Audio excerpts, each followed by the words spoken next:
వైఎస్ఆర్ ఆశయాలు వేరు, ఈరోజు వైఎస్ఆర్ కొడుకుగా జగన్మోహన్ రెడ్డి చేస్తున్న పరిపాలన వేరు. ఒక్కరంటే ఒక్క రైతు బాగుపడిన సందర్భం లేనే లేదు.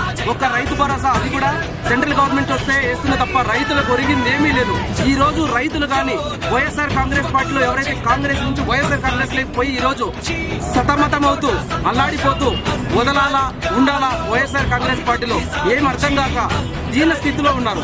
వైఎస్ఆర్ కాంగ్రెస్ పార్టీలో ఉన్న నాయకులకి యువతకి మేమిచ్చే పిలుపు ఏంటంటే అందరూ తరలిరండి, మనమందరం ఏకమై పాత కాంగ్రెస్ లో రైతు రాజ్యం ఎలా ఉందో అదే రైతు రాజ్యాన్ని మళ్ళీ షర్మిలక నాయకత్వంలో మనం రైతు రాజ్యాన్ని తీసుకురావాలని చెప్పి గట్టిగా సంకల్పించాం.